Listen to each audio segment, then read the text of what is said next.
All right, folks, we're back to story time, okay? Listen, done got my YouTube channel up and running off the ground. Listen, with this one here, I hope we're gonna be flying, okay? That's what I hope. Anyways, so today the story is gonna be, and this is a real life, true story. Now this happened. It's gonna be about the carnivorous, cannibalistic gerbils. Okay, so to begin, this all happened while me and my younger brother Caleb were still in school. Okay, well, at the time we were living in Walterboro, South Carolina. All right, now there in Walterboro, which, you know, a lot of people like it. Anyway, we'll save that for another one. All right, but the deal is, in Walterboro, South Carolina, there's this little feed and seed store, okay? You can go to this feed and seed store, okay, and you can buy feed and seed. But now they also carry live plants, and also, if you go on the inside of it, they have, all right, they got little animals. And when I say they got little animals, what I'm talking about, y'all, here, okay, they're rodents. They got rodents. Look, they got mice. They got gerbils. Hey, what else? Hamsters. Hey, I'm surprised my kid brother wasn't in there. He was a rodent. Hey, but he was kind of big. Anyways, deal is, so one day, my mom decides, hey, we're going to go get some plants. So she loads us up. Go down to the feed and seed store. Well, while we waiting on the people to load up this feed or these plants in the vehicle, me and my brother Caleb, you know, we ain't gonna sit still very long. Look, it just won't gonna happen. So what we did, we went inside the store. We looking at the animals, you know, playing with them, stuff like that. Well, look, I don't know if you ever seen a gerbil, y'all, but they got long tails and they're real small. They're like a little mouse with a long tail, okay? They cute little things. And so me and him, we fell in love with these little gerbils, and we decided, hey, I'll tell you what, let's talk mom into getting these gerbils for us. That way we can have ourselves some pet gerbils. All right, well, it worked. We talked her into it. Why she decided that, I don't know, but it happened. We got them, all right? Listen, you can always tell the boy gerbil, because look, proportionate to their body, listen, they got huge nuts, okay? They got like Chihuahua nuts on something that's the size of a damn walnut. I don't know. They got, look, proportionate to their body, they got big old nuts. Okay, so you can always tell a boy from a girl. So we got one boy and we got one girl, and we named them, if I'm not mistaken and my memory serves me correctly, Gizmo and Gadget, okay? So we took them home, got the little cage, put them in, and the hay deal, you know, that way they can make little beds and little tunnels through there and stuff so that they could play, right? Got the little water deal, the food dish, the whole shebang. All right, so anyways, story goes on, and after a little while, okay, listen, I don't know if y'all know this, okay, but gerbils, they're like horny rabbits, okay? They screw and screw and screw, and they have millions of babies. Quick, they just pop them out. Look, they're like Skittles out of a candy dispenser. Hey, they're fast. That's all I'm saying. They make them quick, buddy. All right, so this happened for a little while. You know, me and him, we're still going to school every day, keeping them fed and this and that. Well, a couple months passed. Hey, we got like 15 of them. And we were like, oh man, that's a lot of gerbils. This is crazy. Well, we didn't want no more gerbils because we said, hey, 15's a lot. That's enough to take care of. We didn't even know what to name 15 of them. Hey, look, I think we named one of them Spatula. We ran out of names so bad. It was craziness. I ain't lying. So, this is the deal, okay? What we did, me and my brother Caleb, we convened, okay? And we decided, this is what we decided. We said, look, we're going to separate these gerbils out. That way, they can't have, you know, millions of babies on us like crazy. So we bought another cage and put them in there, okay? And it worked.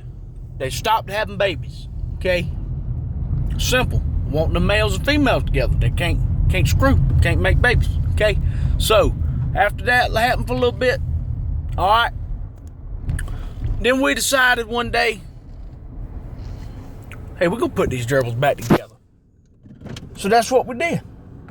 We put the gerbils back together, y'all. Man, when I tell you, it was like cats and dogs. Brother, I ain't lying. Sister, I ain't lying. They were fighting like crazy, okay? I mean, these things, y'all, look. You put them in, and a gerbil can hop too. They be hopping through the air.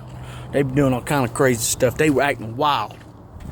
Well, after a couple of days of fighting like that, they had enough of it. The male said, hey, you know what?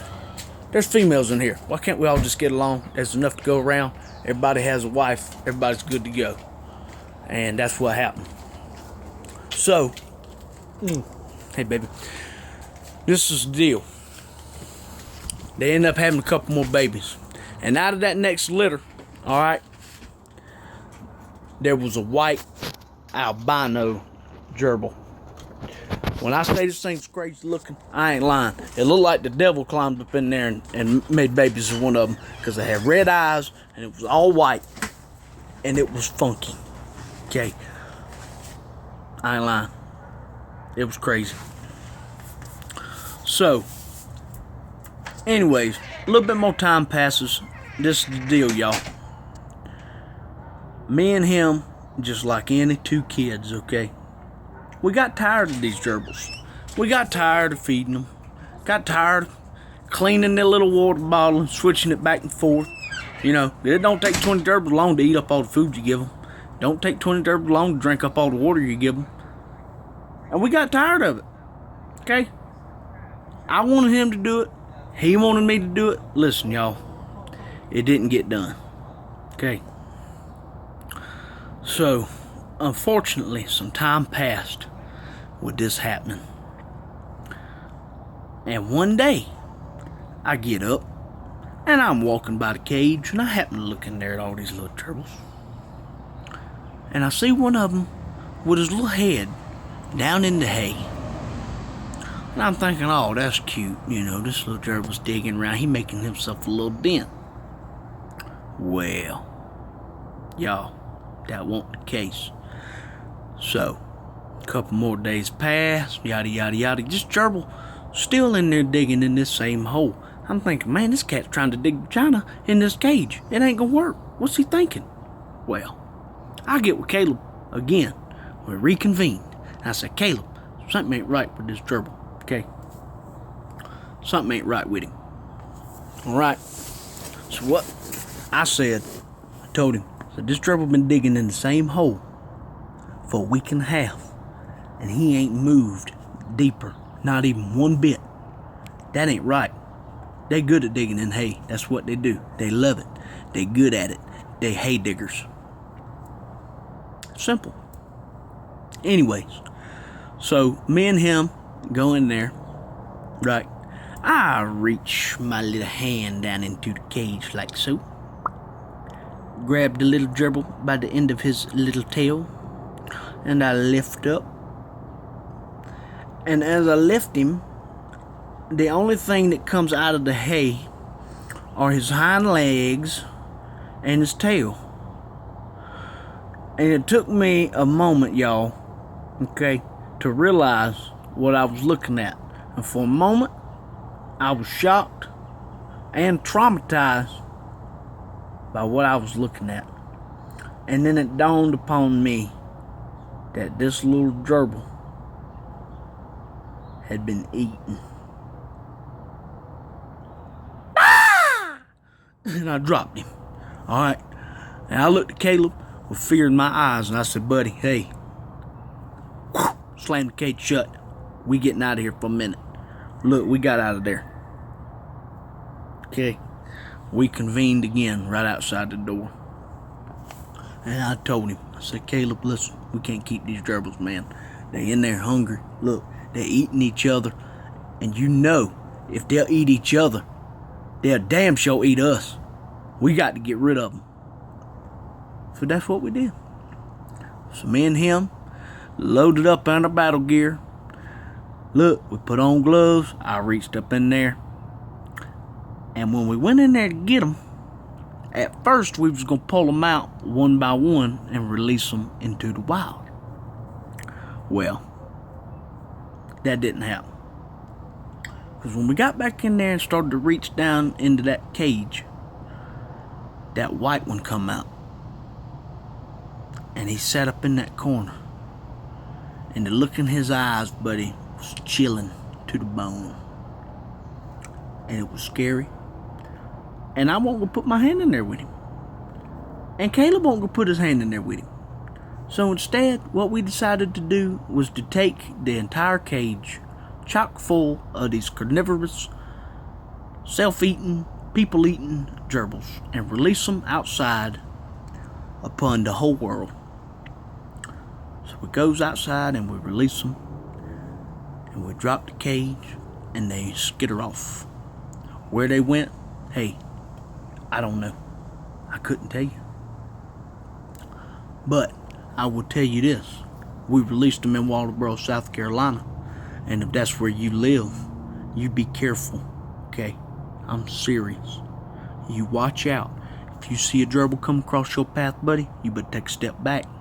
Treat him like a snake, okay? Okay, he's liable to jump on you and eat you. And like I said, they make them quick. So if one jumps on you, hey, you better be expecting about 50 more come out that bush. And one of them ain't that bad, you squish him. But if there's 50 of them on you, cuz, good luck. I know from experience, okay? Hey, the first one is free. The second one, hey, it might cost you an arm. It might cost you a leg. You be careful. Alright? And I don't tell people this. A lot of people don't really know this, okay? But them gerbils, look, my whole family packed up. And they moved. There ain't one of us in Walterboro, South Carolina no more. And it's because of them gerbils. Hey, y'all take this to heart. Cody Cobble, I was there. I witnessed it. Listen, to the grave, brother, I'll take it there. Right. And if I don't see y'all, Merry Christmas. Remember, watch your step. Watch for gerbils.